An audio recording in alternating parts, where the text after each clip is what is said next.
Throughout the history of heavy metal, there are a couple bands out there, a couple of albums that you can hand to people and say, this is heavy metal. In my case, some people might say, oh, it's Black Sabbath, or it's Iron Maiden's Number of the Beast. In my case, anyone who asks me what the question of what is heavy metal, I'm going to hand them Painkiller by Judas Priest or Screaming for Vengeance by Judas Priest. Both of those albums are just quintessential textbook heavy metal. And so we're going to go through Judas Priest's entire discography here with a track-by-track listing. We're going to go over the packaging of the CDs that I own. And we're going to go over the background and what's to come from Judas Priest on each album. So you'll get a little bit of a history lesson, and you'll get your what's to come, your tease, and we'll go through everything involving the album. So join me for Judas Priest-A-Thon, and today we are going over their very first album, Rocka Rolla. It was recorded from June to July of 1974. In London, and then it was released on September 6th of 1974, and it was produced by Roger Bain, who had also produced some of Black Sabbath's albums, and so he was a very big-name producer at the time, and so it was a huge get for Judas Priest for their opening album, their debut album, to get Roger Bain to work on it, but Roger Bain's influence on the album would be a bit bad, in my opinion. So we'll go through that when we get to the track by track, but let's go through some background here. Judas Priest was founded in 1969 in Birmingham by vocalist Al Atkins and bassist Brian Stapenhill, with John Perry on guitars and John Partridge on drums. So that doesn't sound like the Judas Priest that we know. It gets different from here. So KK Downing auditioned for guitars for the guitar player spot after John Perry's tragic death, but was turned down by the band. Stapenhill came up with the name from the Bob Dylan song The Ballad of Frankie Lee and Judas Priest. And that version of the band split in 1970 after a contract that was supposed to be a recording contract went through. So Judas Priest, some people out there might say, oh, well, Judas Priest now isn't the Judas Priest that started in 1969. That's true. The band went under and then came back under the same name with Al Atkins, KK Downing, Ian Hill, and drummer John Ellis, and they took on the Judas Priest name. So there's that first version of Judas Priest, and then there's this one that we have that's continued from 1970 until now. Ellis later quit and was replaced by Alan Moore, not the Watchmen writer, but someone else. And their first gig was March 6th, 1971. Moore then left and was replaced by Chris Campbell. Lots of turmoil in the early days of Judas Priest here. Atkins left the band in December of 1972 due to financial issues because he had a family to support. Campbell left soon after that. So they were left without a singer, and they needed to replace some people here. So they brought in two members of the band, Hiroshima. They brought in drummer John Hinch and vocalist Rob Halford. Halford happened to be the brother of Ian Hill's girlfriend at the time, and they played their first show in May of 1973. They signed a recording contract with Gull, who suggested a second guitarist, and then they brought in, of course, Glenn Tipton. So that's the background information on the beginnings of Judas Priest. Lots of lineup turmoil, lots of everything about that. But let's go through the CD version of Rocka Rolla that I have. You might have a different one. You might have the Hero compilation that's all the same music. It's just Gull Records basically milking the first three Judas Priest albums because they own the rights to them. But here we go. We have a nice digipack version of Rocka Rolla with the cover there. It looks like a Coke bottle can, or a Coke bottle can. But there we've got some nice images of the band there. We've got Glenn Tipton. We've got Bob Halford, not Rob Halford. We've got Bob Halford. We've got John Hinch. We've got KK Downing there looking exactly the same. And then we've got Ian Hill on the bass.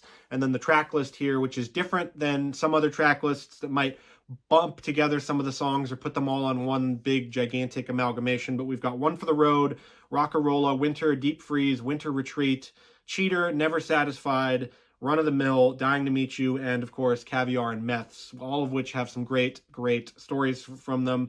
And you can see here that this is a very bare bones package here from E1. When I bought this from Amazon, I thought this was fake because the image there looks very grainy and just quite frankly crappy. It's not fake. It is a real official release, but for these first couple Judas Priest albums, you can get some weird releases because of the rights issues with them. But we have, of course, the crazy, weird-looking Judas Priest logo there as well. But this is Rocka Rolla, and that's the edition that I own. I've had this digitally for a long time, so for this video, I had to go out and buy the physical CD because I hadn't owned it yet. But that's Rocka Rolla's packaging, and that's the band. So let's go into the track-by-track listing here for Rocka Rolla. Before we get to the track-by-track listing, though, we're going to go through some recording issues, like I mentioned before with Roger Bain. The studio that they recorded it in was not great. It did not have great sound quality. It did not have great equipment. So the album itself does not sound amazing, or as amazing as it could have been, considering some of the songs that they left off or that they didn't add or that they cut down or whatever on this album. The entire album was recorded live in the studio, so it was recorded like you would hear it live live in concert. So all of them were in the same room playing and all of that. It wasn't just bits and pieces chopped together, so that gives it a little bit of that raw sound that you normally get from a lot of debut albums, but it's even more so here with Rocka Rolla. Roger Bain rejected some Judas Priest concert staples of the time for the album in Tyrant, Epitaph, The Ripper, and Whiskey Woman, which also turned into Victim of Changes. So it's insane to think that somebody could hear Victim of Changes and go, nah, we don't want that on the album. Or somebody could hear Tyrant and go, nah, we don't want that on the album. Or The Ripper. It's insane that somebody who produced Black Sabbath, some of Black Sabbath's best albums, would be so short-sighted when it comes to getting songs on the record. But that's how it is. That's how it went. And I think it worked out for the better, because those versions on Sad Wings of Destiny are much better than I think they would sound on this album, especially with a different producer, a different recording studio, and a more mature band that knows where it's going in the heavy metal sphere. The band, it's funny, if you go look back at these videos, they hadn't found their signature style yet of the studs and the leather and all of that. So if you go watch a video of them performing Rocka Rolla or something on the BBC around 1975, they look like hippies. It's crazy, the gear that they're wearing, and then you compare it to what you see from Judas Priest now, where it's all studs and black leather and all that, and it's cool. So it just looks pretty strange. It's pretty funny. It's a nice novelty to see. And the album has more blues and sort of hard rock influences than heavy metal, because heavy metal, it was this sort of amalgamous thing that wasn't sort of figured out at this point. So you had the beginnings, the humble beginnings of heavy metal on here that started back with Black Sabbath and Led Zeppelin before that and all of that. But you had it here, and Judas Priest was sort of massaging into it and trying to get to that point where you got with Sad Wings of Destiny and Sin After Sin and all the albums after that. But with this album, it's more of a blues sounding album, which is pretty interesting for the sound quality and the sound of the album. So going track by track, we've got the first track here, which is One for the Road. I'm just checking to make sure that this track list is the same as the one that I have written here. Sometimes you have issues with that with early albums, especially ones that have different weird rights stuff. So the first track here is One for the Road, written by Rob Halford and KK Downing, coming in at 4 minutes and 34 seconds. And like I was saying before, you have to remember that this is Priest's first album. They're comparing it to everything that came after. Even in the next album, comparing it to Sad Wings of Destiny still isn't fair to it. And in my written review that I did for the written version of Judas Priest-A-Thon, I didn't understand that. I just was, all in on the heavy metal sound, and this album sounds like crap. But after listening to it extensively for this review specifically, I've reached a new appreciation for some of the songs on this album and some of the ways that this album sounds. Like One for the Road does ask a very deep question for an early album for a band. It asks, like, what would we be without music? What would we be without the road? And it's such a very deep theme that's very mature for what it is. It still gets to some good hard rockin', though, and it's a very good opening track for this album. If I was retracking this one, I'd probably put the title track as the number one, because it kind of gives you what you want, but we'll get to that later when we get to that point. It's not really a song I listen to a lot. I don't listen to a lot of the songs on this album just because the production is pretty rough, and it just doesn't really sound like the Judas Priest that I know and love, but I can sort of appreciate where they came from. So One for the Road definitely goes into that. But we've got, next up on number 2, we've got Rocka Rolla, the title track. We've got Rob Halford, KK Downing, and Glenn Tipton wrote this one. It comes in at 3 minutes and 5 seconds. Title track does pick up the pace a little bit more here. It does sound more like a heavy metal tune than the previous track or any other track on the album, really. And it's one of the 2 tracks written on the album by Tipton after he joined the band as the second guitarist when the studio suggested it. It's about hard partying and the perils of dating somebody who does that kind of lifestyle. So you have a rock and roll woman for or rock and roll man for a rock and roll woman, or whatever the lyrics go. And you can hear inklings. You can hear where Judas Priest is going in this track particularly, but it doesn't really quite get there. It sounded absolutely fantastic on the 50th anniversary show when they played it. Every time they play these really old songs where they bring them back or they add something like Genocide or whatever from upcoming albums, they add stuff to it that makes it sound so much better than the studio version. There's a nice breakdown by Richie Faulkner in the track as they go through. And so this one sounded really great on the 50th anniversary tour. A nice one to sort of get this era of Judas Priest on that set list. And so I was really happy to hear it. Coming up at number 3, I've got all these grouped together because this is how I listen to this track first. And we've got Winter, we've got Deep Freeze, we've got Winter Retreat, and we've got Cheater. So Winter comes in at 3 minutes and 2 seconds. Deep Freeze comes in at 1 minute and 58 seconds. Winter Retreat comes in at 1 minute and 30 seconds. And then Cheater comes in at 2 minutes and 59 seconds. And I drew myself a little diagram here on my notes that you can see of who all wrote the tracks here. And I'm going to try to decipher it now that after I've written this. But we've got Winter was written by Downing and Atkins. Deep Freeze was written by Downing. Halford wrote Winter Retreat. Hill helped write Winter Retreat, I think. I'm going to have to go back and check this out. But Cheater was written by K.K. Downing. And I'm not going to decipher this. I'm sorry. But I should have done a better job on that. But we'll go through all of these as a big chunk. These tracks were lumped together on whatever release I listened to originally. And so later releases also did that. This release did not. It split them up, which is nice. So you can get more of a break between the tracks here. But if it was done thematically, it doesn't really work. And if it was just lazy, well, then that's just lazy. But the lyrics are barely noticeable with the production on this track or this bunch of tracks.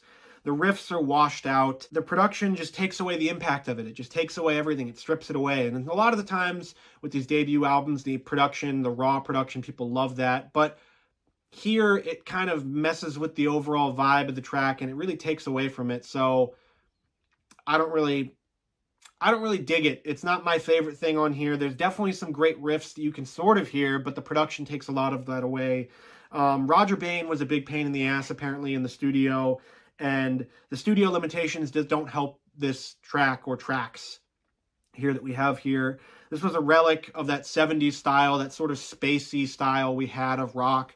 And it doesn't really work for Judas Priest, in my opinion. That 70s style was absolutely decimated by punk and metal coming just a bit after this. Overindulgent, and it's a wasted opportunity for the band. These tracks could have been a lot better with better production and better sound quality, but in the current incarnation that we have, they are not.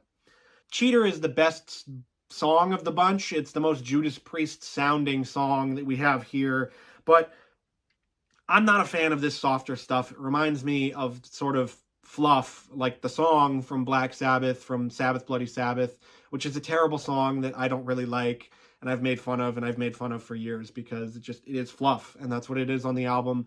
And so they could have done a lot better here. They could have taken some of these tracks and included, Tyrant, Victim of Changes, Epitaph, The Ripper, and kept maybe Cheater, I don't know. But it just feels like a wasted opportunity for the band and for this first album. Number 4, we have Never Satisfied coming in with Al Atkins and K.K. Downing writing it. And then we have, it's at 4 minutes and 50 seconds. I thought this song was a lot longer. It feels like a longer song.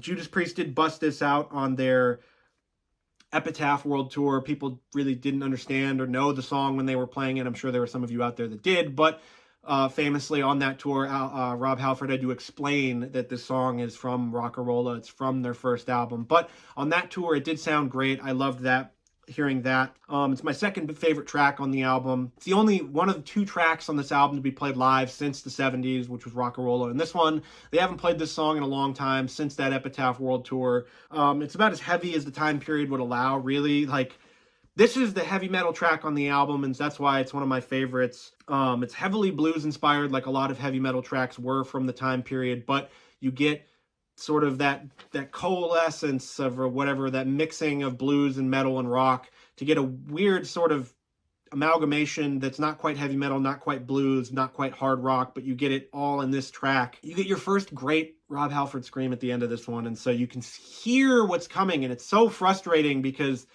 you could hear what's coming, and if you look ahead, you can see what's coming from Judas Priest, but you don't get it with this album. Never Satisfied, great track, but,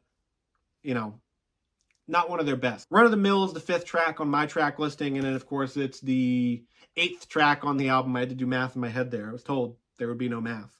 It comes from Rob Halford, KK Downing, and Glenn Tipton. It's 8 minutes and 34 seconds. It's a very long Judas Priest song. It's the third longest song in their discography behind Cathedral Spires and, of course, Loch Ness from Angel of Retribution.